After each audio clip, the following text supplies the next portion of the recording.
Hello, and welcome to another episode of the Christian Reeve Podcast. Today's guest is a business owner, entrepreneur, CEO of Clawndoms. I think I've said that correctly. Her name is Una Hartzell-Baird.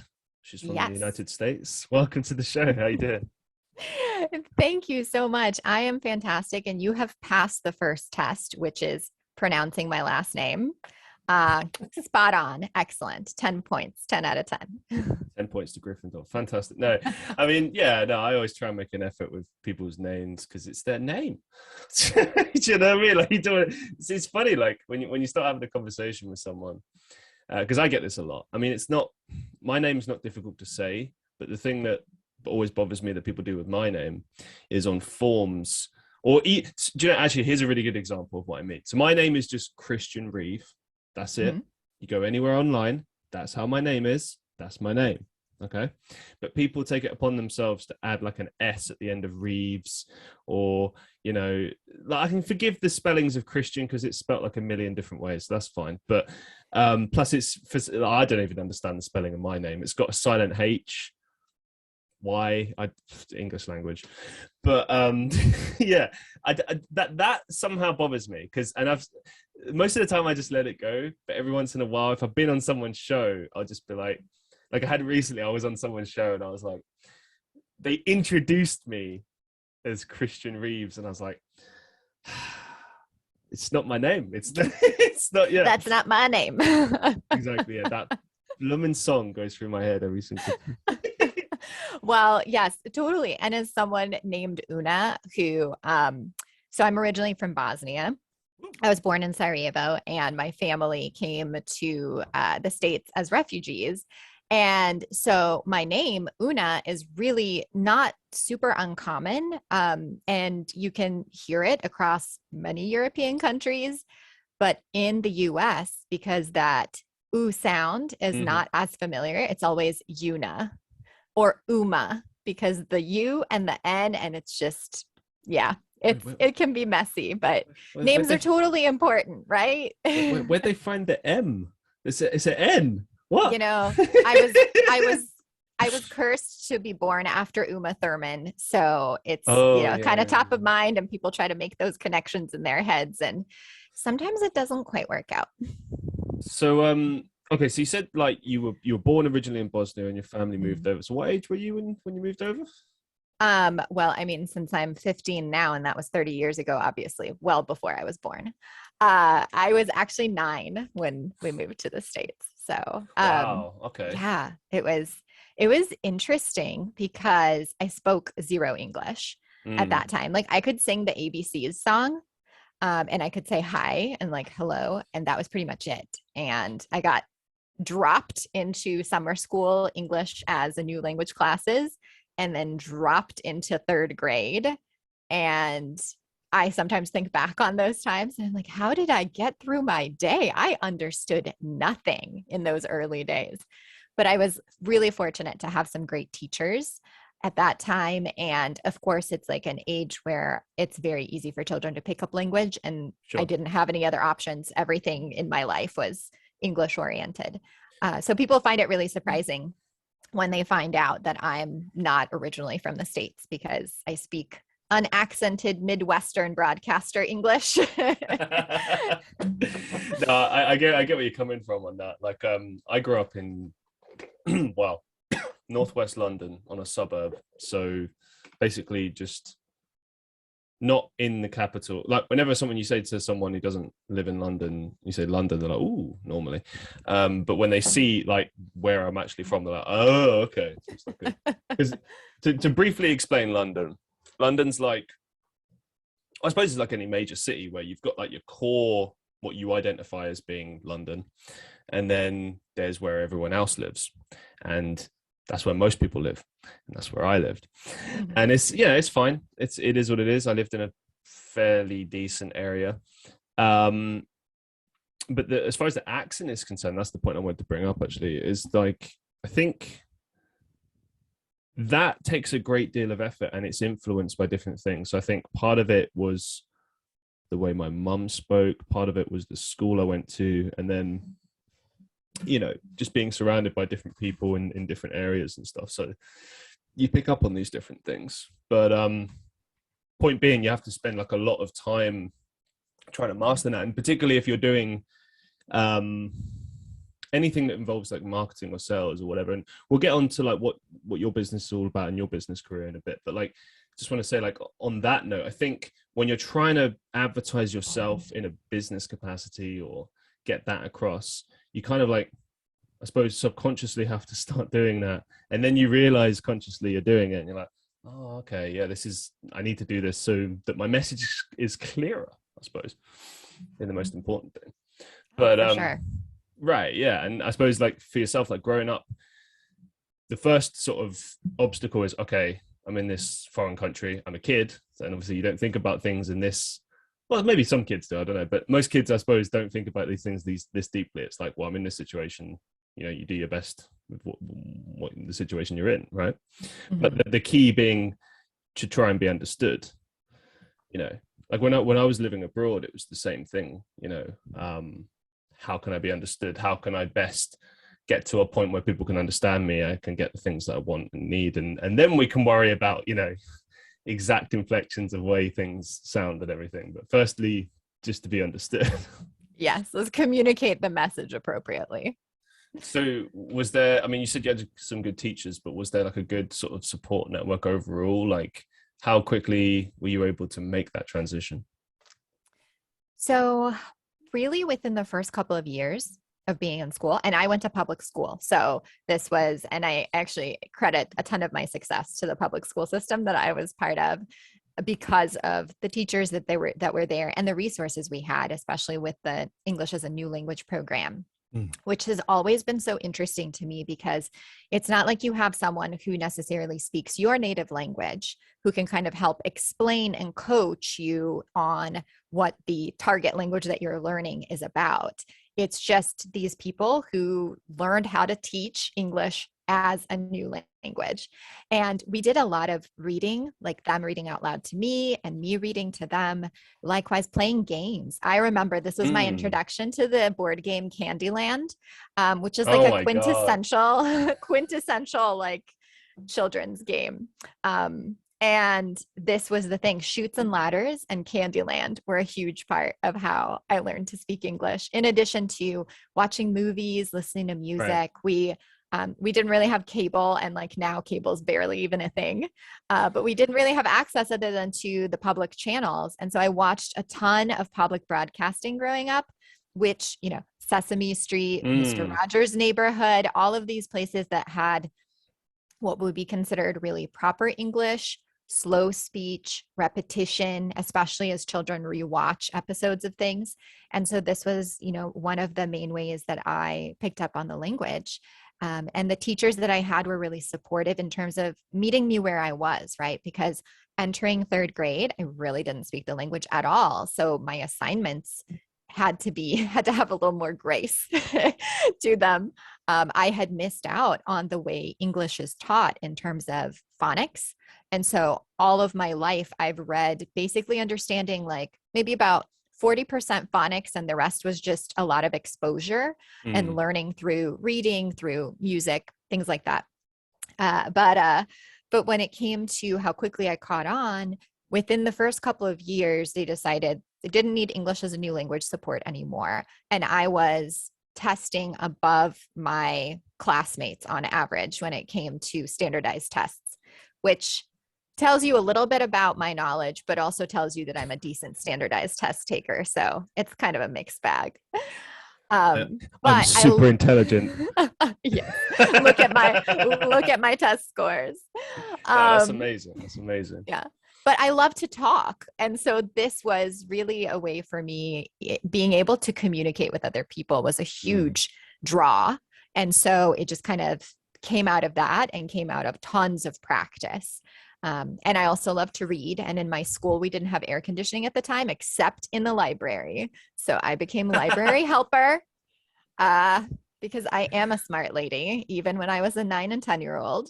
And this just really gave me tons of exposure. And some of my fondest childhood memories are really of time I spent at the school library, at the public libraries, and the access to books and information back in my day when we couldn't look things up on the internet and really needed to like find an encyclopedia and learn about the Dewey Decimal System and how to find information in a library. Yeah, I remember those days. Those were not fun. Gee, those encyclopedias were huge. Like, they were kind of fascinating as well, but I remember just looking through a dictionary forever trying to find the right word. Although I don't know, thesaurus. I loved the thesaurus. To this day, I still love the thesaurus. Yes. As a writing tool for whatever, especially for songwriting, whatever, you know. But yeah, I just wanted to pick up on what you were saying about like learning languages as far as the practice element is concerned. Like, I think that's really true. I mean, you at least need a few people in your life around you that you can frequently talk with, or you need to be living in that place. I remember, because I lived in Europe for a few years, and I kind of naively thought, oh, well, I'll still learn the language because I want to, but I probably won't need it. I'll probably be all right with English. And here's the funny thing. So I was learning anyway because I wanted to, because I love languages and culture and history, all that stuff. Just a big nerd, basically. And then I'd find myself in these situations where someone wouldn't speak English, and I'd be like, oh, right then. And then I'd have to sort of dig into what I knew, which was always broken, but they knew what I meant. And then I'd get by, and then I would sit there reflecting on it as, like, let's say I'm on a coach journey, and I'm, you know, they've understood me, and I'm on the coach now, and I'm sitting there thinking, wow, if I didn't speak the language, I would have been screwed then. And I'd constantly hear these other foreigners in the country be like, oh yeah, you know, it's easy, you know, I get by all the time without it. And I'm thinking, well, you must like never leave the city center then, like ever.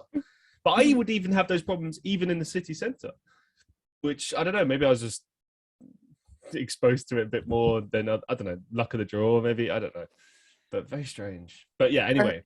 You know, who knows? Maybe it was just someone who decided to mess with you and was like, yep, I don't speak English. What are you going to do?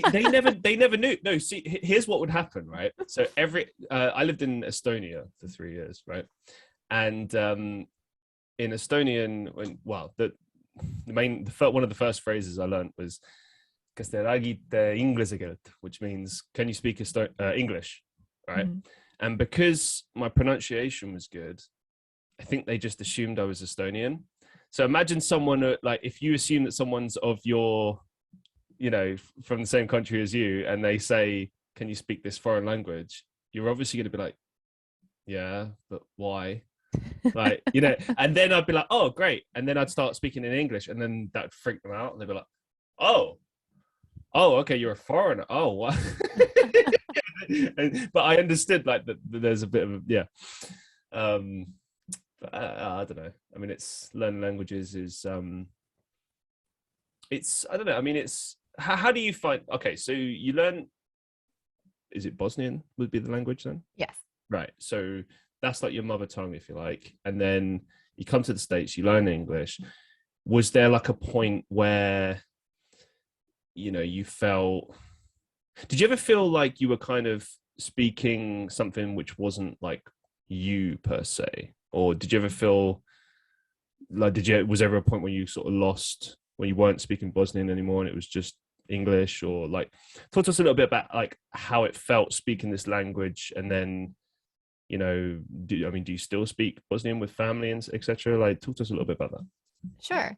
So, so my parents, even once my sister and I were totally fluent in English, always insisted on speaking Bosnian at home so that we would keep that up as a language. So to them, we speak it not as well because as children, like, we really didn't see the value. Youth is wasted on the young, for sure. Yeah. And this ability to keep up the language, it made us different, right? And when you're, you know, 9, 10, 11 years old into your teens, like, being different is not okay. And so that really, like, we really pushed back on that. But what I've found interesting over the years is that, you know, I can understand it super well because it's a phonetic language. I can read pretty much anything in it. And this was also part of what was hard about English, because Bosnian has a phonetic alphabet. And so each and every letter just makes that single sound. And even letters that look like combinations like N and J say nya, but they only ever say nya, and there's no exception and there's no other rules or anything around that. So that it's really intuitive. Like as long as you know the sounds each of the letters makes, you can read anything. With English, that was very, very different for us. And we would still speak it, and we would occasionally travel back to Bosnia to visit family. And so I would find myself watching subtitled TV shows, which I think is far more common in Europe than in the United States. Although thanks to like Netflix and the World Wide Web, now you do get more exposure to international art rather than just US based things. And so I would start off, right, reading captions because I'm watching a telenovela that is not dubbed, and I need to be reading the subtitles in Bosnian. And I would start and I'd be like missing tons of words in there because I couldn't read as fast. But by the end of our vacation, I was just keeping on top of it because it was pretty much daily practice, right, on reading and speeding up my ability to read. And so every like summer when we would go, that would be my course, is like, as I was watching TV, I'd be reading and I'd be missing things. And then by the end of it, I'd be catching up. And these days, what's really interesting is like, it's a total code switch. And I've read about this some as well, and totally relate to this experience where there are parts of my personality that are 100% different if I'm speaking to someone in Bosnian versus if I'm speaking to someone in English. And the only time, and it's really, really also strange, like to my sister and I, we use English. Unless there's something sensitive that we don't want someone else, like we're out in public and we need to say something, right? That's the only time that we use Bosnian with each other. And it's like the gears in my brain are grinding and telling me like, this isn't who you are with this person, right? It's like, it's hard to switch to the Bosnian brain when I'm with this person that I typically speak English with. And especially since we have a close relationship and spend quite a bit of time together. So yeah, so that has been my experience, and kind of like observing that as it's happening to me, it feels so strange. I know what you mean. Like, there are people I knew when I lived in Estonia that I only ever spoke Estonian with. I never spoke English with. And some of them knew English, by the way. They just insisted on speaking Estonian with me, which is fine. Like, I understood, but I was like, I'm so bad at this. But you're right. You're into something. Like, there is something about that. And I often find as well, like sometimes it's just quicker to say things in another language than it is. Like, I remember one time I was on a farm. Okay, so there's an island off the coast of Estonia called Saaremaa. So there's two islands, and it's one of the islands off, and a lot of people go there for summer holidays. A lot of people own farms there, and I happened to be on a farm visiting different people, working on a farm at one point. All sorts of fun ensued. Anyway, it was one particular summer, and there was a guy there, a group of friends, and there was a guy there who was, I believe, a language teacher of some description. Young guy, but he knew like 9 languages. It was incredible. And he was talking about how languages work, which, I was fascinated by this. And he basically explained, and it's so true, it's the best description I've ever heard of English, because the one thing I learned about Estonian was it was very straightforward. Like, a lot of European languages tend to be quite straightforward. That's where sometimes people think that things come across as blunt. Not necessarily. It's just people want to get straight to the point, right? And don't get me wrong, different languages are different. Like English and Russian, very expressive, very expressive. Lots of ways of saying the same thing, and etc. But when he was talking about English, he basically explained like, so Estonian maybe is like this, and Polish is like this, but English is like, and then you finally get there. But he was right; he's onto it, because sometimes, and I try to be as straightforward as I can be for the most part. Depends on the context. If we're having a conversation like we are now, I think it's better to be a bit expressive and tell a story. I mean, that's kind of the whole point, right? Sure. But sometimes, when someone just says to you like, tell me the truth, give it to me straight, that's the time to just get to the point straight away. And with English, I sometimes find that's a challenge. Sometimes you need to explain a lot of different things to kind of paint a picture of what you really mean, because sometimes it can get lost when you're trying to explain something or whatever. And every language is different in that respect. Like they all function slightly different ways. And yeah, it's just fascinating. And then there'll be things, I'm sure you can appreciate this as well, which only make sense in that culture. Absolutely. Yeah, I think to a great extent, culture informs so much of language, but language can also very much impact culture. So it's just this kind of ongoing, not even so much of a circle as a figure eight, because there's a lot of crossover and there's no really clear delineation between the two, but it can get quite messy in that as well. And I think another thing is like being really intentional about the way you use words and which words you choose when you do have more than one option, and how you can really structure. I think in English, this of course is the case as well, but like you can really structure the way you want someone to perceive what you're saying based on the words that you're using, right? You can talk about the same subject in so many different ways and just like a slight tweak of your word choice. And that also really makes me think about like the way we use language, right? Like our teenagers and our baby boomers all speak English, but they speak different dialects of English, and how like teenagers, when they're speaking, they create their own language, right? Yep. And it's wrong. Even as an adult, like even if I understand the terminology that that a teenager is using, it is not right for me to use it. It is not mine to use.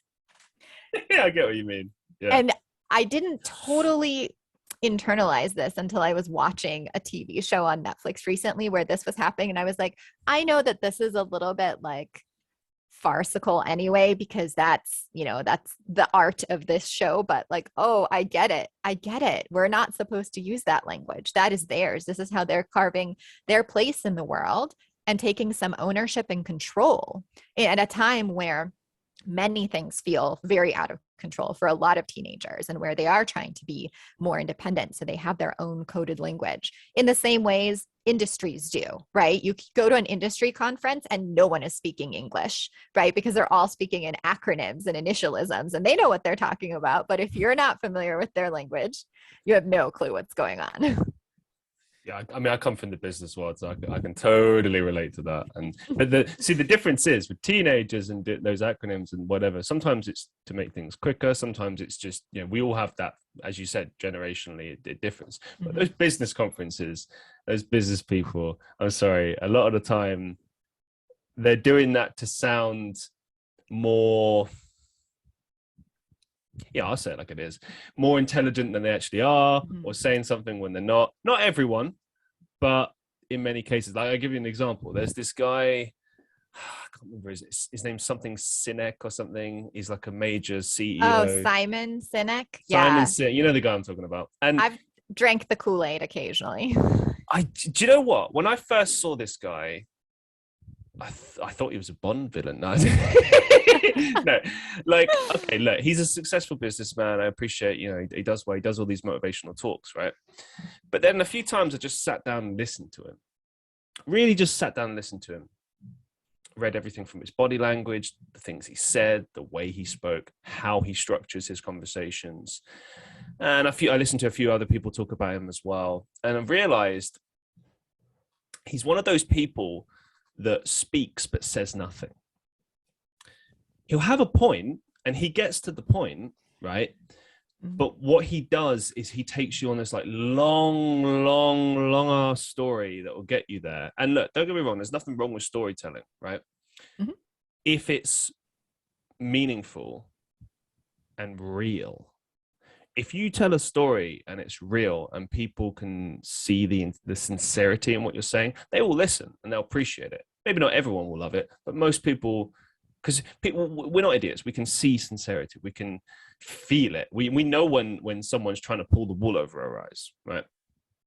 And with people like that, I feel they try so desperately to kind of paint this idea of, hey, it's okay. Come here. I'll teach you, how you need to be. And this is how it is. And when I was in this situation and this was happening, this is what we did. And I had, like, he does a particular thing where he goes, it's always the same thing. I challenge you to find any speech where he doesn't do this.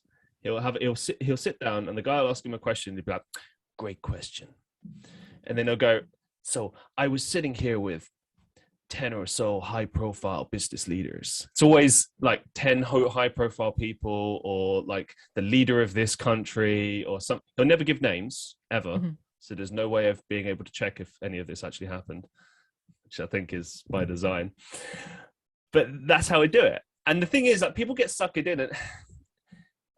I think you always got to be wary, like, who you listen to with regards to these business conferences, because some people are worth listening to. Some people, and I think that, again, like I said, I'm trying to repeat myself too much, but it does come down to sincerity. Mm-hmm. When I tell a story, I know one of the first things that goes through my head is, there might be some people that might not believe me, but I feel confident in what I'm saying. I know that this happened, and if they question me, I can give them specific details, and they'll be like, oh, okay. Because let's be real, right? It's very easy to lie, but once someone questions you and starts poking holes in your argument, very difficult to quickly lie and come up with a constructed lie and then remember about the lies you've told. This is why you should just never lie. Yeah. Yeah. You know what? I think you just put your finger on what it is that has always bothered me about Simon's work. And like, I read the book, right? Start with Why. And I was like, but this isn't actually how things go. Mm-hmm. You might at some point find a why that you can leverage, but it may not necessarily be the thing that you started with. And some things you just do, and there is no why other than that you want the end result of like making money, making your life easier, some other thing I'm not thinking of right now, right? And I just had so much trouble really connecting with his message. Obviously, he's found an audience out there, but like the person I connect with is Brene Brown. And if we're going to talk about sincerity, I feel like she's the antithesis of, like brave leadership and vulnerability, and all of these things are the antithesis of this like tiny book and superficial research, in my opinion. No, I agree with you, and I don't want to spend the whole podcast going on about this guy, but I do want to throw another thing in there, like this story that came to me as we were speaking. There's one particular story he told, right, where it was like a situation where he's apparently in some sort of meeting, and he does this thing where he tries to kind of get the other person on board to like him. Right, it's like, I was in a business meeting. We all hate business meetings, right? Sit there, we don't know what's going on. And like, so this sounds really mean, but if you go watch his stuff, you'll see what I mean. I'm not making this up. Loads of people have come across. The problem with this, right? You should never try and like get people to like you. You should just be yourself. Mm-hmm. Be real. Be sincere. And because people will love you or hate you either way, but people appreciate sincerity. As you said, there are people that do that, and that will come through, and more people will be willing to listen to your message and what you have to say because you're being sincere, and that's inspiring. When you're like this guy and you're making up stories like the one I'm going to tell, it's like, why? Like, maybe it did happen, but it just, the way he tells it just sounds wrong. Like he's in this meeting apparently, and he doesn't understand what's going on, right? Fair enough. Okay. So he, asks a question. He says, hey, could you explain this? I didn't get this, blah, blah, blah. Right. And apparently then, by some stroke of miracle, suddenly everyone in the room is putting their hand up and going, oh yeah, I didn't understand it either. Oh, I didn't understand. It just sounds like something from a movie. It's not, because that's not how real life works. Real life works. People are people, Now, you talk about professionalism. What does that really mean? Professionalism is like trying not to get personal feelings involved with business, and to think about the bigger message, and try to do good business. Like that's kind of at the core of it, right? Sure. But the reality is there is always emotion involved in business, in everything that we do. The key is to kind of keep control of it, because that's in a part how you keep leverage. That's, you know, for example, I've worked in certain companies where, you know, someone loses their temper and they shout at someone, berate them, and they're a manager or something.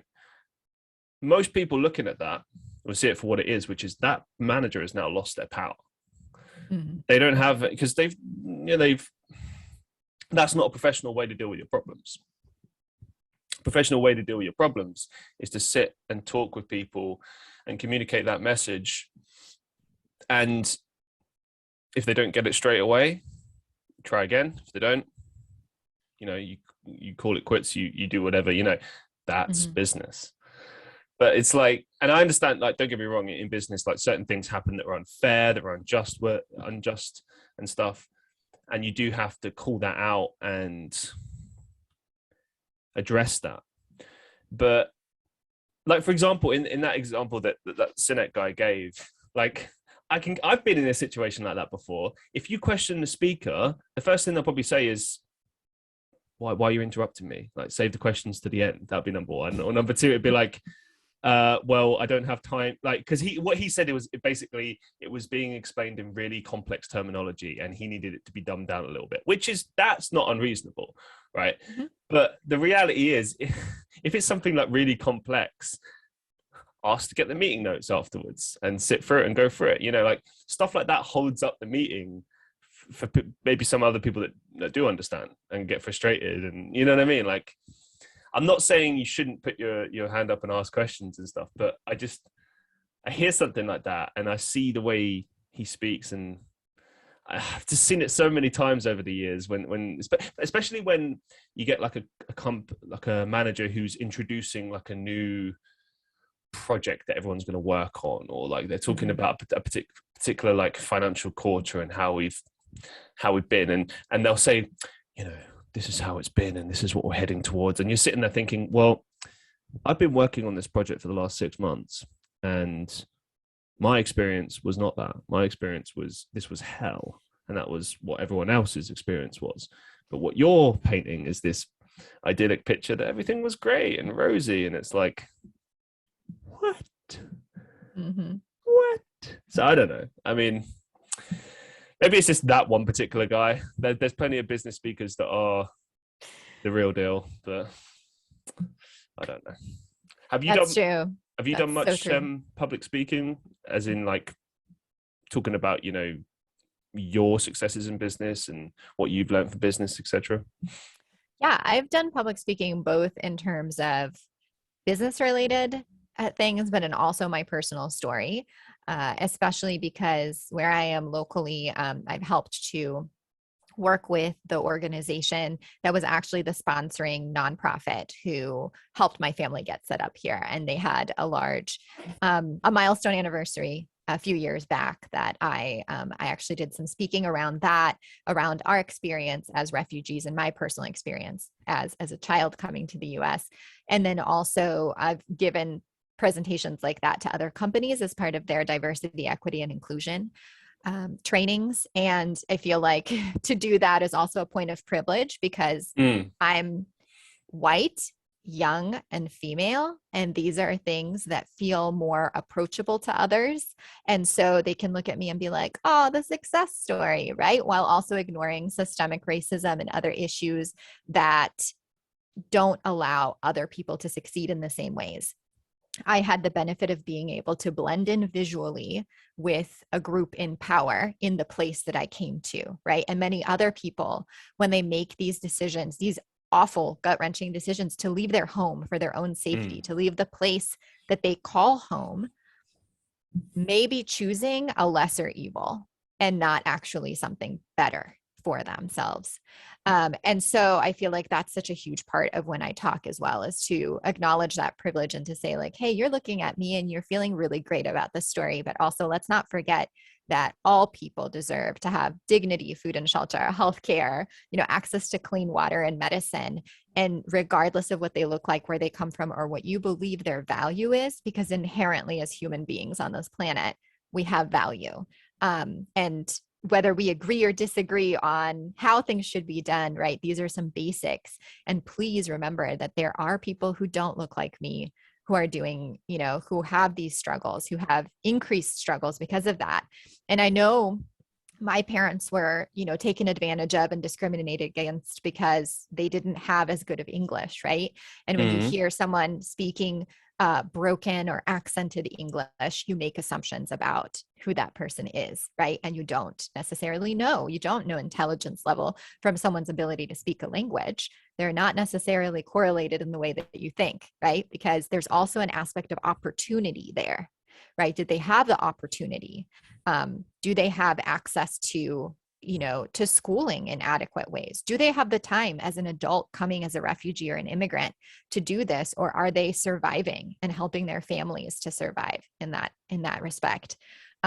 So like I mentioned, I love talking and I love language, and I never outgrew the phase of childhood where puns are just hilarious and the greatest humor. And this is why Clawndoms exists today.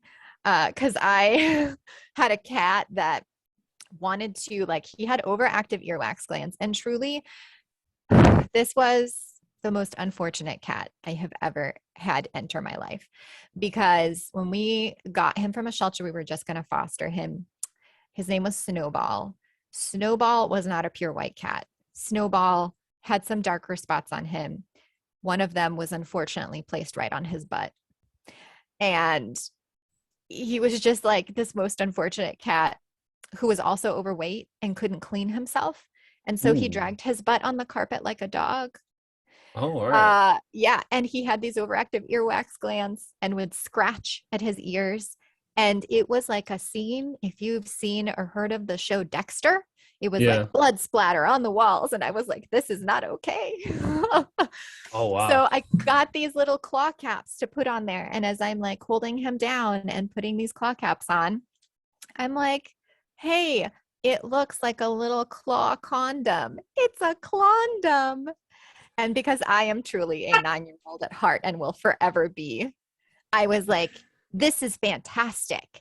I want to make these and have a brand, because these, there are brands that are out there and popular in the US. And I was like, but what's missing here, right? And what was missing for me is that all of these brands are like, this is such a great solution and here's how you do it. And it's so easy. And but be aware, some cats might not like it, or you might need a second person occasionally to help hold them down. Lies, all lies. This is honestly for the love of animals. This is a product that's used by people who, feel like declawing is an inhumane thing to do to a cat, but they really need a solution because they have a baby or they have other pets. I have a friend who the cat took the dog's eye because they had claws and they were fighting, and the dog lost an eye because of it.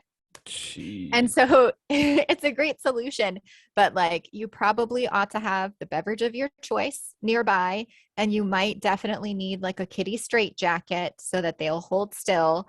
And ultimately, a lot of people actually just decide to have their vet or their groomer apply it because they last 6 to 8 weeks. They come with this heavy duty adhesive, and it's just a lot easier if someone who does this a lot does it for you. And I felt like the sincerity and the acknowledgement of the reality of this product was lacking. And I was like, we are going to be the brand that gives it to you straight. And so that's really reflected in our instructions and hey, yeah, not all cats will do well with this. You may not do well with this, and that's not a moral failing. And of course, lots of dad jokes and jokes about sex. And, it's something that I felt was missing the sincerity, but also I am a huge believer in my background, my education is in nonprofits. And I think that there's a huge aspect of corporate responsibility that comes down to really giving back to communities and keeping things sustainable. And so my goal was to remove this heavy duty packaging that comes with a lot of these products that you see commercially available. So our product comes in a dime bag because all good things come in dime bags, and it really reduces the footprint. And we give 10% of the proceeds of our net profits to animal charities. So I'm trying to like live the life that I would want my kid to live down the line, and to have a balance between sincerity, humor, joy, and having some sustainability in the world where I feel like the difference I've made is positive and is going to make a good impact. And we've seen, what's been happening in Ukraine lately. It was almost kind of unbelievable. A lot of people were thinking like, oh, this will never happen. And then here we are. And one of the stories that we're seeing coming out is there are so many people who are taking their pets with them. And this really resonated with me because when we were leaving Bosnia to come to the US, we had to leave our animals behind. And I had spent some time living away because my parents were in Sarajevo, and they sent my sister and I to live with our grandparents on like a family friend's farm away from the fighting. And so we were separated from our parents for a few years.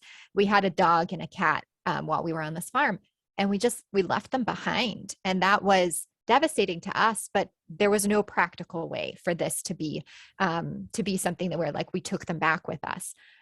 And thinking about that and seeing people who are actually like, now we're to a point where so many people, they're taking their pets with them. Not only that, but all these neighboring countries, their animal charities are coming together to support refugees and refugee pets. And I was like, this is the thing that like is healing my heart in terms of what I had to experience. And so instead of donating to US-based charities for the rest of the year, our proceeds will benefit charities that are supporting Ukrainian pet refugees, to try again to make the world a slightly better place. And I've just, I feel like I can't solve problems entirely by myself, but the contributions I make to the world should be overwhelmingly positive for what I can do. And it's like that serenity prayer, right? Like, give me the grace to like make the changes that I can, but also to accept the things that I cannot change. Yeah, no, first of all, well done for that. I mean, I think there's always something that can be done in some shape or form. And a lot of it comes down to, reframing the way that you're already doing something. I mean, as you said there, you already got this company that's involved with pets, and it's kind of like a no-brainer to help charities in Ukraine at this time and Right. etc. It's like a natural kind of the words escape me. You know what I mean? Progression, Synergy. Synergy, yeah. If you're like, oh, come on, man. We said we'd avoid those. What? No. I mean, it's a good thing, and it's I think on that note, actually, with regards to what we've seen in Ukraine with the importance of people's pets, I think in general over the years, maybe people's perception of pets has changed. Maybe because pets, I think animals have always been important to humans and human race, etc. But if you think like, say, 100 years ago or whatever, like animals almost served more of like a functional purpose in many respects. So they were still part of the family, but like, for instance, cats were expected to get rid of mice in the house, and dogs were, supposed to herd sheep, and those things still happen. But, over the years, you find that this differs country to country. Like, I'll never forget when I was on holiday in Bulgaria. I was in, I suppose, like 2013. And it was the first and only time I ever did a beach holiday, because I can't stand doing stuff like that.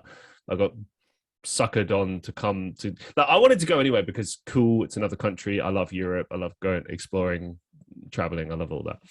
But beach holiday, yeah.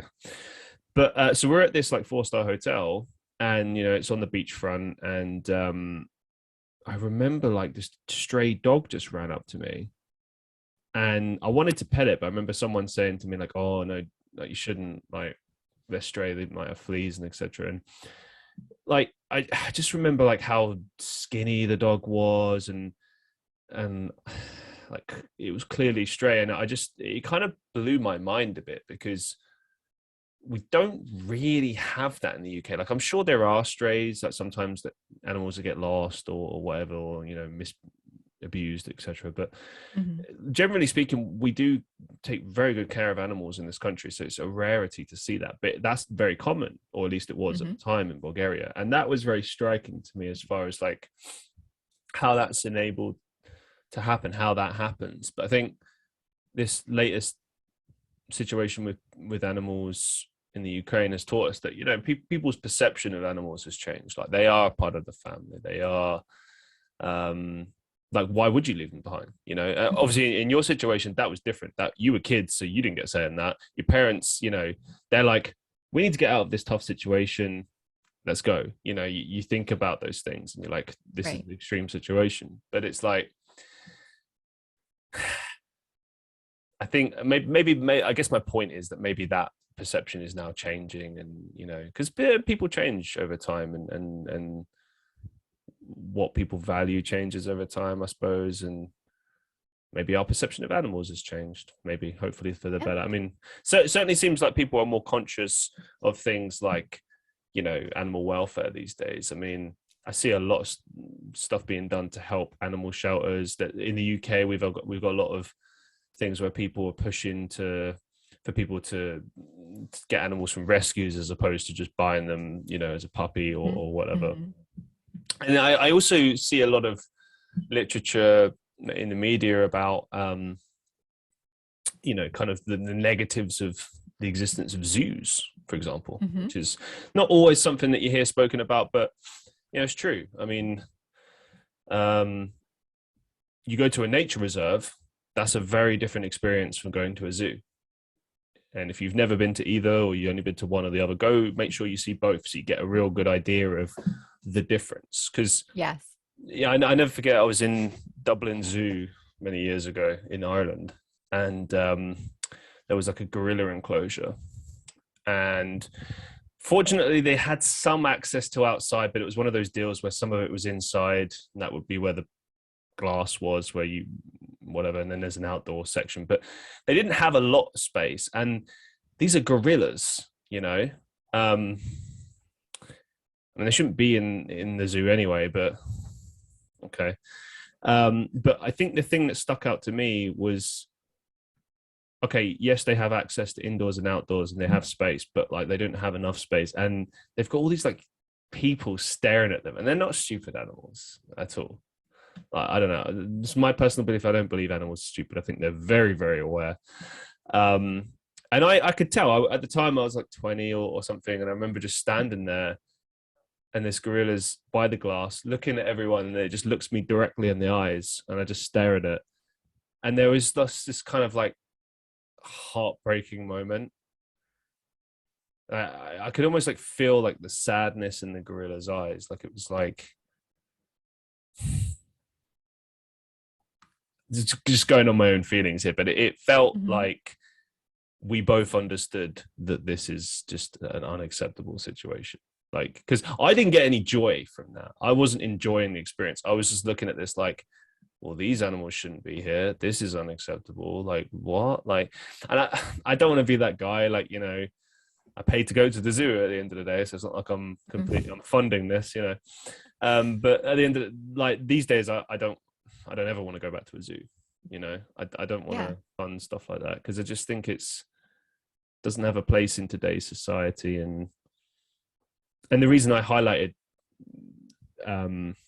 sanctuaries and rescue centers is because sometimes, like, it can be done for the good. If what's going to happen, if you're taking like an endangered species, or you're taking an animal, you're taking care of them, and then with the view to release them back into the wild, I don't think it's that unreasonable that you let people see the animals. Like, you know, that's okay, because at least they're going to be taken care of and released back into the wild, and this is like a temporary solution, you know.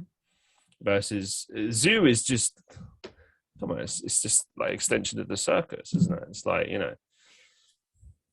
I definitely see that, and I know that circuses have certainly had a very difficult time in recent years, which is great because, right? And I think when these things start, it's when we're thinking about, like, you know, we're displaying curiosities, and of course, someone's making money off of this, right? This was not a charitable venture here. And I think to an extent, zoos are feeling some of that pressure of needing to focus on providing more space, right, to animals, and being really selective in terms of what animals they do feature and what they do and how they do it, and focusing on rehabilitation and conservation. I agree that there need to be lots more changes done there. I also see a bit of a positive to zoos if they're done as well as possible now with an idea of growth towards the future, because there are kids like me who would never be able to see some of these animals out in the wild. And the things I don't see, I don't think to care about. So by having some of these examples more locally accessible, I know our local zoo, school groups from preschool level all the way up through high school visit the zoo, and these are opportunities for people to build a broader worldview of the places around the world, the animals, the problems that they face, right? Whether it's habitat destruction or poaching. So I think there's room for it to an extent, but I think there's also lots of improvements that need to be made. And I agree. I had actually an opportunity to visit an animal sanctuary in Australia. And you can definitely see, right, what the difference is in how those habitats are organized and run, and all of these the different enrichment and opportunities that animals have in those types of habitats. So I tend to pick a very middle of the road. Despite wearing a totally black and white outfit today, I have a very gray perspective on life. And that's not to say that it's an excuse to say zoos get to just stay the way they are, and this is great, and they're untouchable. Because I think the minute we make something so sacred that we can't talk about it and can't be skeptical of it and critical of it, it becomes a weapon. It's no longer a tool, it's a weapon now. Yeah, no, you should be able to criticize anything. Anything is up for criticizing. And I suppose, I get where you're coming from. I think for me, because I will admit, I have seen a lot of initiatives that zoos feature, and they always make a point of saying, "Oh, we're giving to this charity, or we're helping this, or we're doing this," and it's like they are doing things. But I think the key issue here is the fact that they're profiting by having the animals there, right? Just hear me out on this. See, with a sanctuary, it's they take those animals because they're either endangered or they've come across them in the wild, and they're they need genuine help before they can, maybe they've been rejected, a mother lion cub has been rejected or something, and they bring it back into the wild that way, and you see it, and you see the whole journey. You see them, look after the animal and then bring them back into the wild. With zoos, they sometimes do that, but mostly the objective is take them from the wild, give them a life in a zoo. That's it. And the goal is to keep, get them to breed and continue and stay in the zoo. And I don't know, this idea of life in captivity to me just hits me the wrong way, I think, because while I get what you're saying about, we should have access to be able to see them and stuff, and that's beneficial, I agree. But I think if it was just the animal sanctuaries that existed and that was the way that we saw them, that would send the right message too, because it'd be okay, well, we have these animals, we're taking care of them. The reason that you're seeing them is because we're taking care of them, and this is important, and you explain why it's important. Whereas a zoo, it's oh yeah, we're helping them a bit, but they're going to live their whole existence in the zoo. And it's what kind of message does that send? I mean, it's a bit what? I don't know. And that's the only element that I get a bit funny with. A zoo can do all the initiatives they want, help people all they want, but that one fact just sits with me a bit wrong. Because if zoos were the only thing that existed, then maybe you could make a bit of an argument either way. It'd still be wrong, but at least you could say, oh, well, there are some zoos that are doing something. But sanctuaries are exist and help, and then serve a purpose, and release animals back into the wild. And it's almost like a rehabilitation process, or assisting them, getting them back to where they need to be before they're re-released, So it's and by the way, I'm not trying to push you into a opinion, because I know sometimes people do that. That's not my deal. I'm just saying where I sit on that. Yeah. It's very much it's a weird one when you deconstruct it, when you really start to put a magnifying glass on it, it starts to become a bit well, why are we doing this? Well, and I think that's again, talking about going back to start with why, right? Right. Zoos didn't start with the why of conservation. Yeah. Zoos started with the why of novelty and making money. And, people find novelty exciting, right? Mm-hmm. And what a great experience. And then they've kind of wandered into across time, right? Because of the social pressures of people coming out and saying, hey, it's not right to treat animals this way. Like, this is inhumane, right? This is true. Yeah. To sort of be like, okay, well, we're rebranding. We're also doing these conservation efforts and helping with breeding and rehabilitation.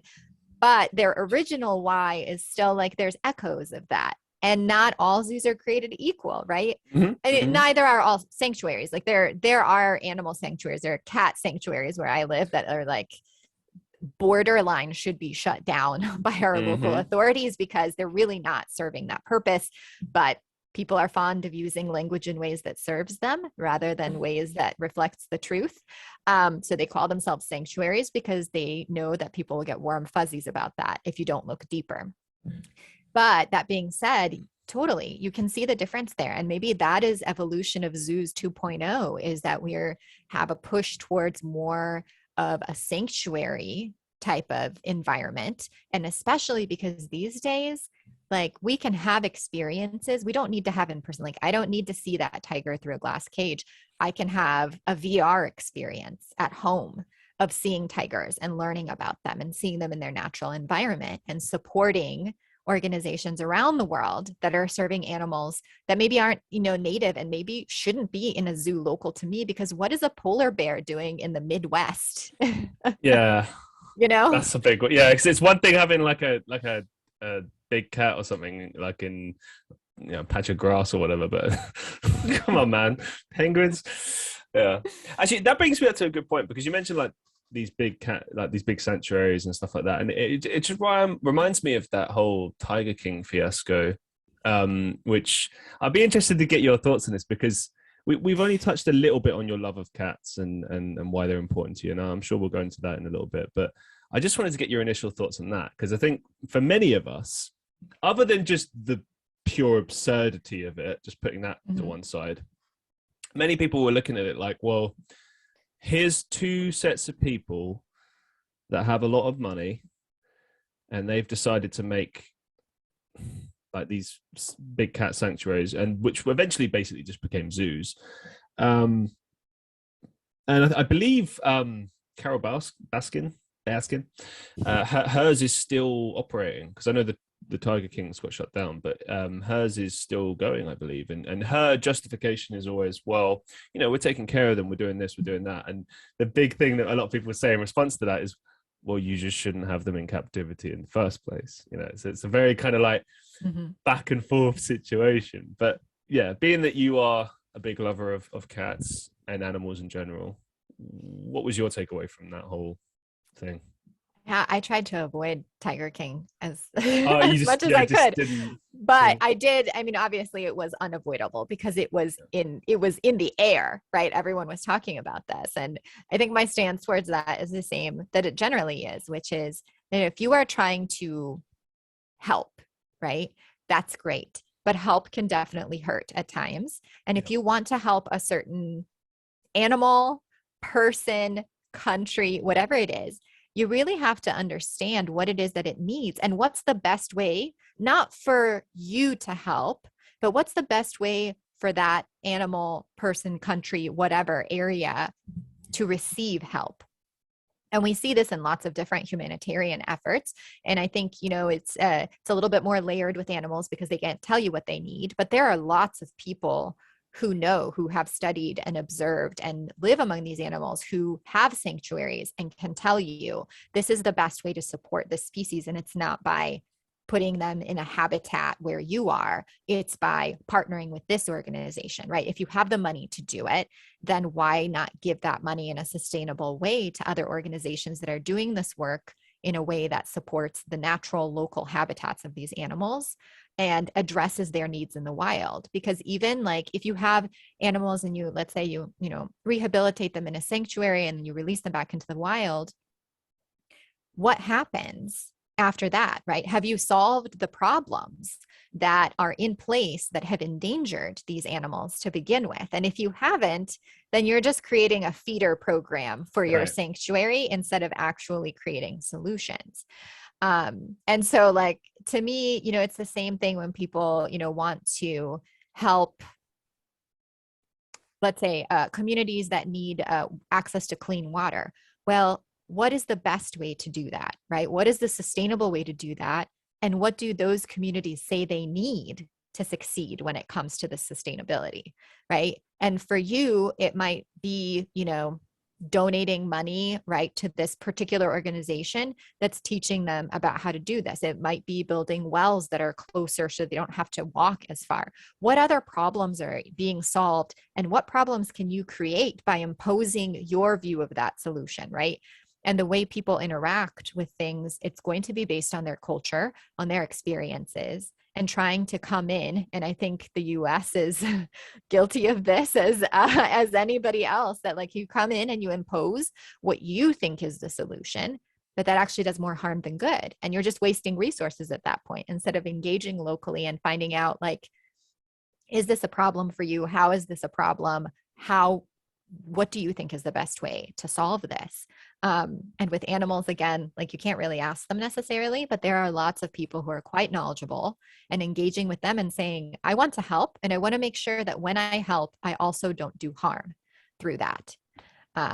So yeah, and like there are some local farms in our area that are really great, and you can go and you can like donate and take a tour.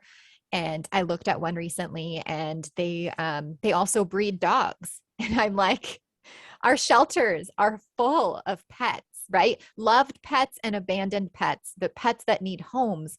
Why are we breeding dogs? And so for me, that's not a place that I can support, because they're contributing to what I perceive as a large problem in our community, that is straining the resources, right? Not to mention that, like, you could probably talk for another 2 hours about why purebred dogs are actually problematic and not something we want. Like, we stopped pure breeding royals. Maybe we can take that a next step, because we already know pure breeding animals causes same types of genetic issues. Yeah, that's a whole podcast right there. Let's talk through your love of cats, because I mean, well, look, I love animals. Many people listening to this love animals. We all love animals for the most. I imagine most people love animals. To be honest, most of the time when I meet someone that doesn't love animals, I'm like, "What's wrong with you?" But it's fair enough. Red flag. Everyone's different. Everyone's different, you know. Yes. But why are cats specifically so important to you? What is it about cats? What's the story there? So, I think this is like asking anybody about like why they love anything. Is there's just something about it that calls to my soul. Like, I love their cute little pointy ears and their cute little faces and the way that they meow and how sassy they can be and their personalities, the fact that they don't usually smell as bad as dogs. Like, there's so many things about it, but really, one of my first pets was this cat that we had on this farm. And I just love this cat. And aesthetically, I find cats very pleasing. The fact that they have this like perceived personality of being like sassy and independent, compared to dogs that are, just like endlessly loyal to their people, or, like even an aggressive cat you have some respect for, and you're like, oh, we better stay away from that cat. But like an aggressive dog, that aggression can create, a life-threatening problem for that dog. So cats just have this like real balance in the world of being both perceived as independent, but can also be quite loving, and they purr. And it's almost like the way, if a small child really likes you and like engages with you, you're like, yes, I made it, because children tell no lies, right? When it comes, they're good readers of personality, and like if someone's going to be a good person to interact with. And I feel like the cats are the same way. Like, if your cat likes me, I have arrived in the world. And so I've always just loved them, and they've made me feel joyful. And I've had, like, at one point we had 3 cats, and all of my cats were rescues. One of them developed obsessive compulsive disorder and would mow his the fur off of his stomach. So we got creative about anti-anxiety medications for him. Another cat I had irritable bowel syndrome, and she was like kicked out by her previous owners because she wasn't litter box trained, but it actually turned out that she had a more serious issue.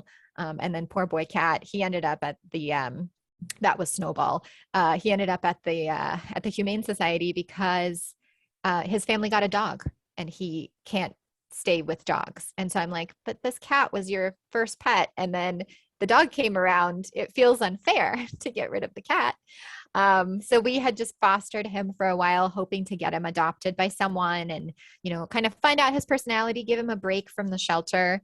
And then when we saw all of the adorable things he did, like dragging his butt on the carpet, eating too fast and throwing up, we were like, no one's going to take this cat.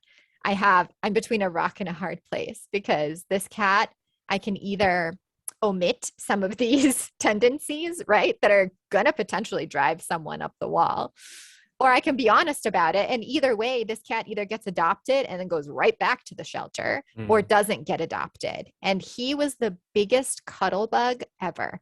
Like, he really could not take no for an answer. And it was a little bit of a problem, but he wanted to sit on laps. He wanted to be in your face. And he also loved carbohydrates the way I love carbohydrates. He would eat pretty much anything: French fries, popcorn, scones, loved scones, cookies, cake, anything. If it was around, he was going to try to take a bite out of it. And he, like, genuinely, this was the only time this cat moved fast. So those were my, my little world and my little introduction to being a cat caretaker. And beyond that, I had the opportunity a few summers ago, I took over for a community cat caretaker. And for people might not know exactly what community cats are, but cats that actually live outdoors and live in communities outdoors. And there are organizations and volunteers that take care of them, that like bring them food and water every day, that set up shelters for them so that they can be insulated from weather, and that help to trap and then spay and neuter the cats so that they don't keep contributing to the overpopulations that we see. And you mentioned about like seeing the stray dogs and how we don't see that as much, but we do see stray cats a lot more often. And part of that is because people consider them to be hardier and more independent, right? Dogs are these animals that need us as much as we need them, but cats can totally make it, and they can like, hunt for themselves and get food, and they'll get birds, which, topic for another day, and like mice and all of these things. And so this was another area where we see issues because people won't spay and neuter cats because of the cost. So they will be happy to spend $100 to spay or neuter a small dog, like teacup chihuahuas, but they will not spend the same amount of money on a cat. Like in our area locally, it maxes out at about $45 or $50 is what people are willing to do.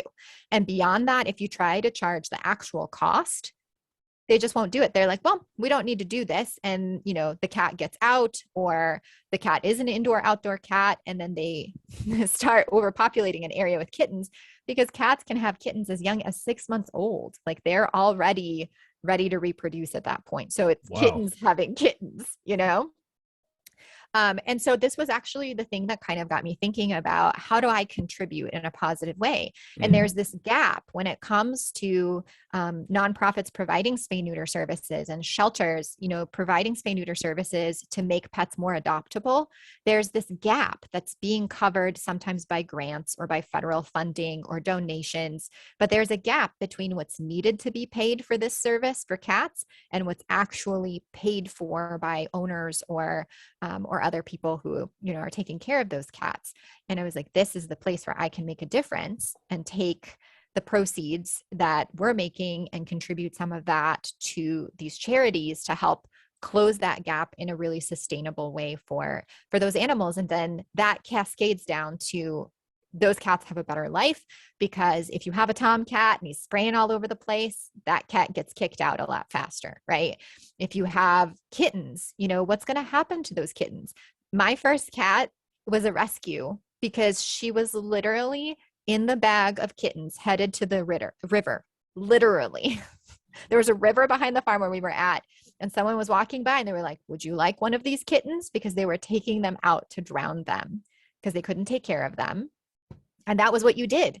And I think that's that's another, like that's 30-ish years ago that all of this is happening. But that is legitimately how people solve overpopulation problems sometimes, is by drowning these animals. And now it feels very unthinkable because we bond so closely with them. And so many people around the world have pets and they couldn't imagine doing that. Right. But our feelings and our interactions with animals have gone from more utilitarian to more humane, and acknowledging them as, as other beings on this planet that also deserve to feel safe and cared for, and not to go through a lot of pain and torture in their lives.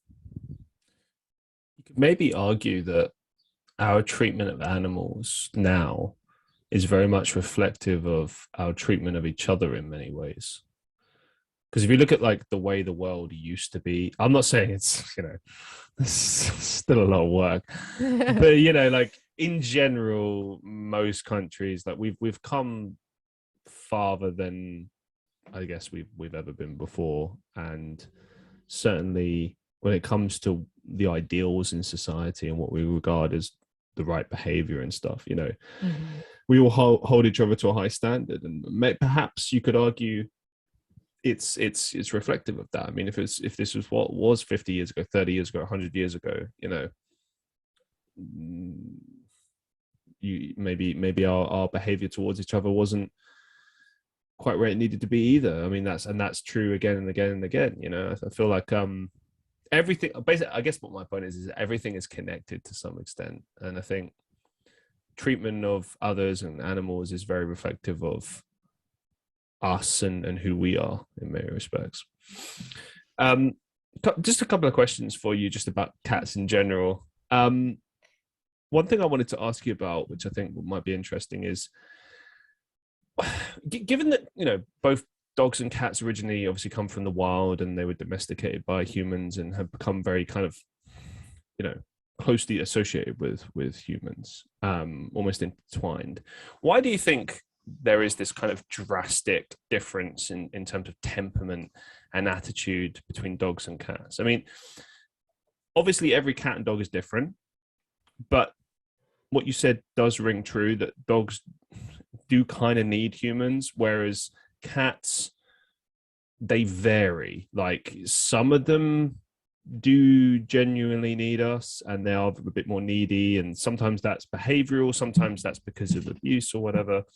Sometimes it's just their personality. But then time and time again, especially when I lived in Europe, I saw it all the time. You could leave the cat to do its thing. Sometimes the cat wouldn't return for days, it'd come back and just be all like friendly and want hugs and stuff, and then don't see it for another week. It was very strange to me, because here in England, like you see a bit of that, but generally it's like, I don't know, maybe they go out for a few hours and then they come back, probably sleep throughout the day, hunt at night, that's kind of the deal. But yeah, I just wanted to get your thoughts on that, like this major difference as far as temperament and personality between dogs and cats, and why it is that we have this perception. Sure. I think there are different facets to that. One, they're different species and they have different strengths and weaknesses, right? And skill sets. Cats are much more difficult to train for commands, not impossible, but more difficult. And dogs are much easier to train when it comes to giving them commands and having them do certain things and perform certain behaviors. Like there's a reason why we have guide dogs, but not guide cats, because that cat will 100% leave you for dead. And I think to an extent, this is also because we have accepted the limitations of cats, and we can do that because they're so much smaller. Right? Because when you look at there are dog species that are bigger than I am, that weigh more than me, that could tear me apart if they had if they're coming at me.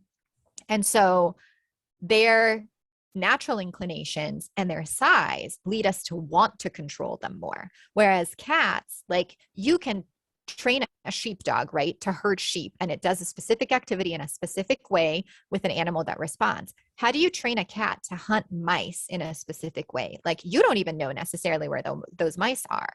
And so they have more independence, and we trust them to like do their particular tasks and things on their own. And we've just kind of done that.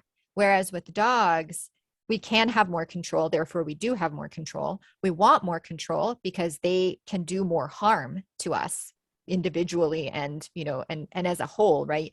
You're usually walking down a dark alley, you see a pack of dogs. How are you going to feel compared to seeing a bunch of cats together, right? Like, oh, look at the cute kitties, right? And they're probably more likely to scatter. Whereas those dogs could be aggressive. You don't know. And they might be just fine. But we're going to tend to ascribe more aggression towards dogs than towards cats, because also size-wise, they can be bigger, way much bigger than cats. Now, if you think about it, like if we had tigers that we were keeping as pets, you'd probably be training more and holding them on a tighter leash than we do the average house cat, because we just don't perceive them as a danger. I don't know to what extent we could do more in terms of bringing those species together, in terms of how we interact with them and like shaping their environments, shaping the way that they interact with us. And that would be a very curious, like 100-year project, right? Or more, to see if you could bring them closer together in terms of the ways that they behave and the way that they are trainable. But those are some of the larger things that I find are very different between the two species. And we're really more willing to let cats like do their own thing. And to an extent, we'll tolerate more shenanigans from cats than we will from dogs. Like if your dog is not housebroken, that's a real serious problem. But like your cat peeing outside the litter box, you're like, oh no, what have I done wrong? Not what have you done wrong as a cat, but like I have clearly not set up the perfect environment for this animal. Otherwise it wouldn't do this, right? Whereas a dog is a bad dog if he pooped on the floor or, you know, peed in a corner. It's very true. Because I've always seen dogs as being kind of like, it varies, but generally they're like perpetually a toddler. You know, like kind of. Whereas cats always kind of, and don't get me wrong, I think there's certain breeds of dogs and certain personalities can, like, once you get to a certain amount of years, they do become very mature and intelligent, and they don't even have to be told. Whereas cats just kind of seem very mature from the get-go. Like, and I've always found that fascinating how different their personality is to dogs. Like they just are. I mean, as you said, I think a lot of it does come down to just being different species, having different temperaments, but maybe some of it is to do with the way we treat them as well, and our perception of them. Well, and different rhythms too, right? Because like cats tend to be more like dawn and dusk oriented hunters, right, and spend a lot of their time sleeping during the day and overnight. Whereas dogs tend to be more like, what's my human doing? Are they awake? Like, let's go. And and have far more difference in their energy levels. Yep. Like as adult animals, like you can have a very active dog, but most cats are not going to be nearly as active as a dog. Absolutely. How can someone become an effective cat whisperer? What's the secret? Oh, goodness. I think it's lowering your expectations of what a cat is going to do, and knowing what cats, you know, kind of like who they are, right? Accepting them as they are and figuring out what works for any individual cat or doesn't. I know that as someone who has worked on training my cats not to jump on things. Like one of them just didn't care. She was straight up vertical and back down, and loved it. And my bigger cat had a harder time jumping on stuff. So we never really had to worry too much about it, but kind of understanding what your cat's interests are and what their triggers are and what scares them or what they don't like, because the most effective training tool we ever used was a spray bottle, just filled with clean water, and just a little spritz in the face anytime that they tried to do something that was like unacceptable. And they did not care for that at all. And they quickly learned, like, if I try to do X, Y will happen. I don't want that to happen. So I will stay down here. And sometimes it was effective enough that you could just shake the water bottle and they would slink away from whatever mischief they were trying to commit.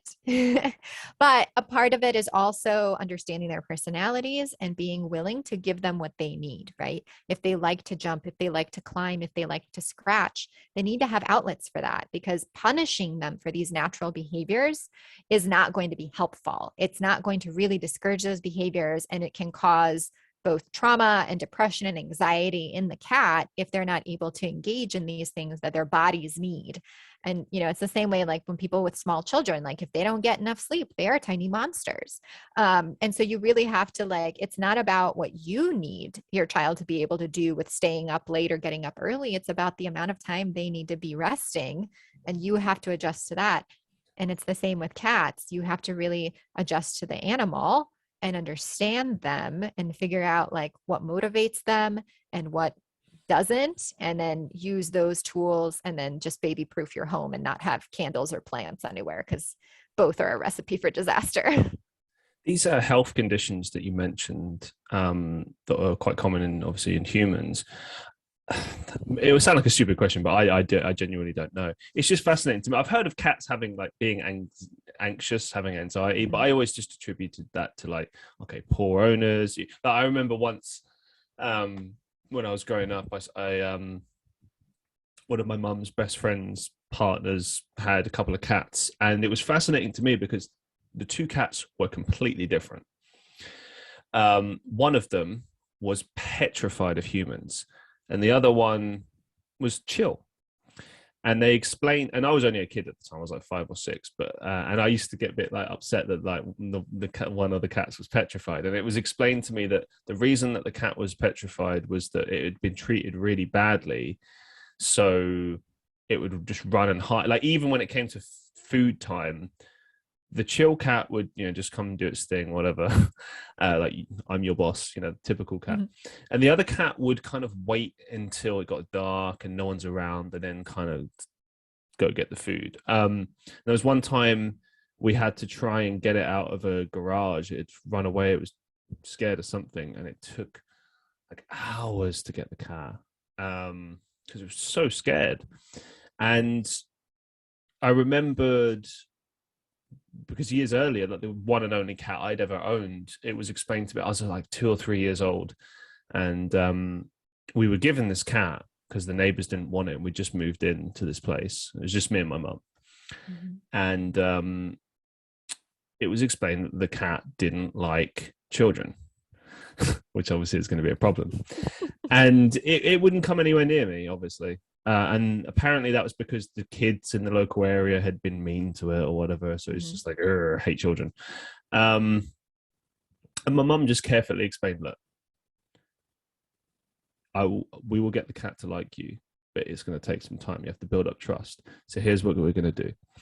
And we would just basically put food out for the cat, and basically I was like, the boss, essentially. I would give the food, right, every time.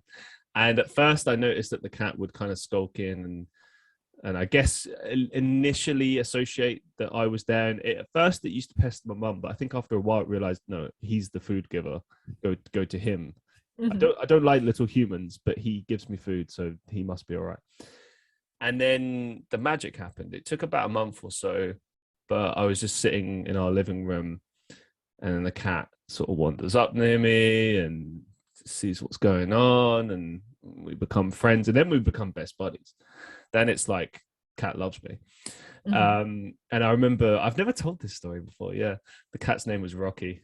So, yeah, I didn't name it that, but imagine a 3-year-old in his room waking up in the morning. This is how I began my mornings. I'd wake up in the morning, and I had a stair gate because I was a young kid, and the cat would run up the stairs and jump over. So I'd wake up, I'd be like, Rocky, and the cat would just run up the stairs, jump over the stair gate, jump on my bed, and I would just stroke the cat until my mum woke up, and that was it.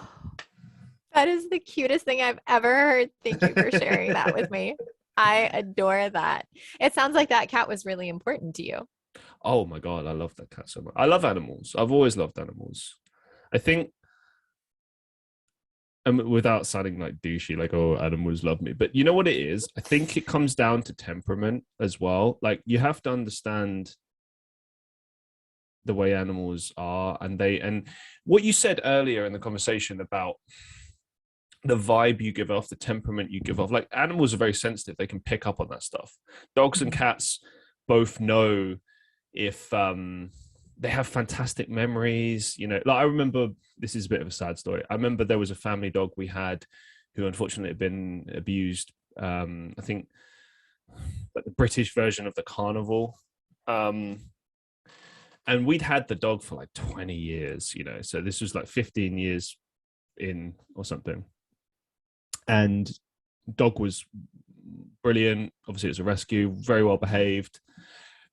But the minute that it saw someone like across the road that even looked even a little bit scraggly, like they could be from the circus carnival, it would lose its mind. It would just go and just go really aggressive, because obviously that's how dogs react to fear and to memories of trauma and stuff like that. They get scared, they attack. That's how they, and people, that's the thing, people that don't understand that, they might look at that, go, oh, it's an aggressive dog, and it's like, no, it's not. Like, I don't think they, whenever I see an aggressive dog, the first thing I think is that's a bad owner. Every time. Same with cats. Unpopular opinion: a child that gets bitten was asking for it. An adult that gets bitten was asking for it. It's not necessarily that they were intentionally trying to do something mean to an animal, but they didn't take the appropriate steps to find out what triggers that animal, whether that animal is friendly to other people, whether it's okay to pet. And this is one of the things, I have a 5-year-old. The thing we always teach him is always ask the owner, is it okay to pet? And always approach the animal by offering your hand for them to smell before you go in to touch them. Because, like, think about it. And also, as the parent of a small child, I get hands coming at my face all the time. It is unpleasant, right? And so now, like, from an animal's perspective, like from an adult perspective, I can process that. But from an animal's perspective, where like, here's my dog, here's my child, they're very in your face. And those children are so close. I think this is what scares cats a lot about small children.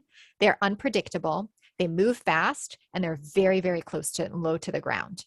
And so it makes them feel like more of a danger compared to adults who tend to move slower if they get off the sofa at all. Who tend to understand and give animals their space. But the children, they're like, I want this, and therefore I'm going to go do it, versus the adult who's like, well, what this cat needs and how it behaves and reacts is also important to consider. So I'm not going to go after this cat. But kids, their whole world is about them, right? They haven't like started really looking at, like, it's not just about me. It's about the people in my family. It's about my community. It's not just about me and what I want or need in this moment. It's about a greater collective, and they're just not capable of that thought yet. And so they tend to be very aggressive and go after the animals and have to be trained on how not to do that. So I can see how that's problematic. But if you just approach a strange animal that you don't know anything about their history, about their temperament, anything like that, and you just come at them, I can't blame that animal for trying to defend and protect itself. Because we as humans need to have a different approach of saying, is your dog okay to pet? And like, is there anything I need to know about your dog? And then make that introduction slowly. I think something that rings true that you said, and also that I've heard before, particularly with cats, is this idea that, dogs and cats, pets, are an exercise in consent. And it's an important lesson that you can teach your children by having a pet. And that's the thing, like, when you hear of these extreme scenarios where like a kid gets attacked by an animal or whatever, and it's always the same thing, the dog gets put down or something like that. And it's like, I always look at that like, okay, I look at it like double-sided. Part of it I see, okay, you know what, I think if you've got a dog that's got like trauma, that they've tricky temperament, something like that, just keep them away from young children, Yes. like above a certain age, like that, and again, it comes down to the owner. It always comes down to the owner. But when it comes to, as you say, like the other side, which is teaching your children how to react to it. I mean, especially with dogs, like cats are a bit funny, you know, like, as you said, they're a bit more erratic. Like the most they'll do is scratch you, but then they just run away. Like, you know, and there's not really much you can say other than explain to your kid, like, okay, this is why the cat does this. You don't need to be afraid. I mean, it happens. I'm sure all of us have had that thing where you're stroking the cat, you touch its belly, and it just scratches the hell out of you, and then it go, and you're like, what? But they just don't like that. But you learn that through experience. Whereas, but here's the thing: every cat's different. Sometimes you'll do that, you'll stroke their belly for ages, and they love it. So, but exercise and consent, and you know. But what you said specifically about putting your hand out and offering it, and you know, I do that every single time with dogs and cats, and it's like a trust exercise. You know, and sometimes like I had this a lot with cats, where they're like, sometimes with dogs too, where they'll stiff your hand and then they'll just kind of decide, no, I'm gonna walk away. Like, okay, you know. That's it. They came, they heard your question, and they gave you a clear no. And if they decide to, they can change their mind and come back and give you a yes, or ask you if you are interested in playing this game. So yeah, absolutely. And I think this is another way that we're seeing, in terms of compassion for animals and that consent and having humane living conditions and all of these things. I think part of this is, you know, when we think about like these changes being made, and really any sort of what I consider more high level change in society, right? That's not just purely about survival, is when we get to a point where as a world or as a society or a country, we can have the time to expend on things that go beyond just surviving and taking care of ourselves. Then we can expand into, you know, what does it mean to be human? What does it mean to be humane towards animals and compassionate towards them and each other? And what is the world that we want to live in, as opposed to, this is the world I live in and I have to react constantly to keep myself safe. Once we feel safe, we can expand into these bigger questions of what it means to live and to live a good life in this world, and how to treat others, pets and animals included. And I think we've gotten there compared to 100 years ago, 200 years ago. We've solved a lot of problems in terms of disease, right? Of course, we've created plenty of new problems as well. But between having so much more access to communication and connection around the world, like I communicate with people from all continents, all countries, because I'm part of these international groups on Facebook, right? And I have all of this access to resources, and to see, even if there's not a community or a culture represented in my home, that I can see what this is like and like learn more and make these connections and see these patterns around the world.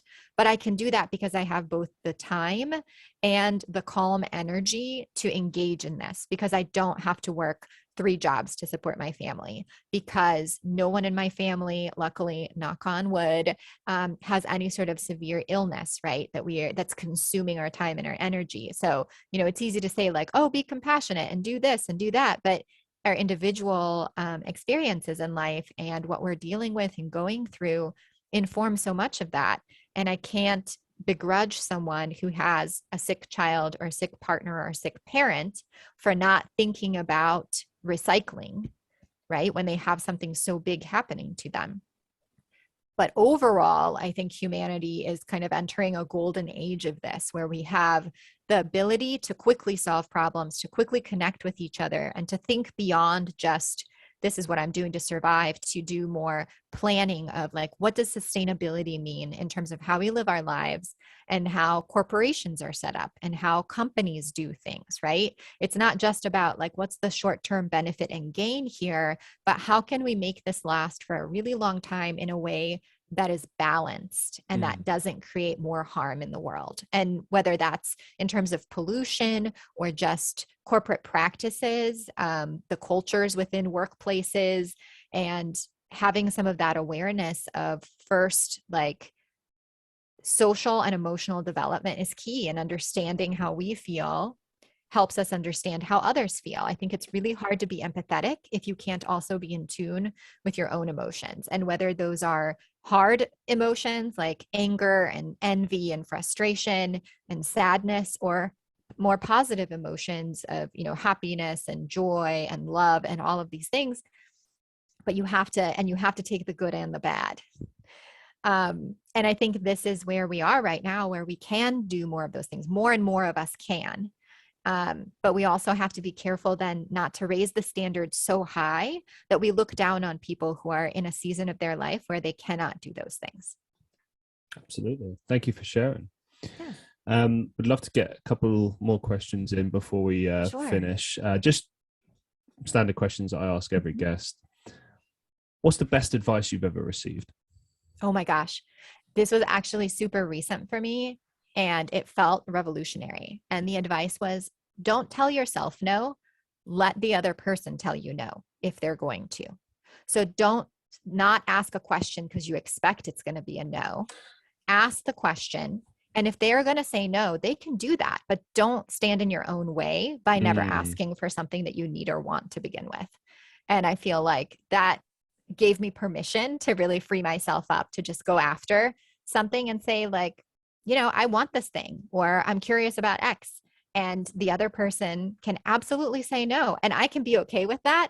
But I also sleep easier at night knowing I didn't miss the opportunity, right? I didn't stand in my own way. So don't tell yourself no. Let the other person tell you no if they're going to. Brilliant advice. What's the biggest life lesson you've learned so far? Oh my goodness. I think the biggest life lesson is that for all the times that I feel like, I need to give grace to other people, I need to remember just how much grace I receive in my own life. And that it's not this like snobby thing that I'm doing because I am better than you to give you grace when you make a mistake or something happens that, that harms me, but that it's really about reflecting on the fact that so many other people have done this for me that I'm not even necessarily aware of, in those moments that I have been giving grace, and that I should really put more of that out into the world myself and let things go and have more calm conversations, and give people the grace and the flexibility and understanding that I want, because I know my intentions are good. And I think most people have good intentions, and coming at them in aggressive ways isn't helpful. So really putting out more grace in the world, because knowing that there's lots of times that people show me grace as well. Brilliant. Thank you so much. And as we draw things to a close for today, do you have any upcoming projects or some final thoughts that you'd like to share with our listeners? So I am super, super excited about a project that I'm working on right now, because again, supporting animal charities and nonprofits is very close to my heart, and knowing that this is such a big need, not just here, but all around the world. We are launching a fundraising initiative where animal organizations that feel connected to our brand can take advantage of bulk pricing to use Clawndoms as a fundraising tool, so that they can have like a really clear-cut, shelf-stable product that takes a tiny, tiny footprint, that can be buzzworthy in terms of the name, or like white labeled for their needs with their, or co-branded with their organization's information, to help both raise funds for them, raise awareness of declawing practices and sustainable alternatives to declawing, and also support their mission of having animals and pets taken care of, and with dignity, respect, and sustainability in mind. So that is one of the biggest things that I'm working on right now, and I'm really excited for that. Excellent. Well, best of luck with that and everything that you're doing in your life. It's been a real pleasure talking to you and getting to know you and sharing your story. And just a massive thank you for everything. Thank you. It's been an honor and a treat to get to know more about you as well. And I'm really grateful for you for sharing this time with me. Thank you. Pleasure's mine as always. And all the listeners of the Christian Reeve Podcast, as always, be safe, be well, and I'll see you in the next one.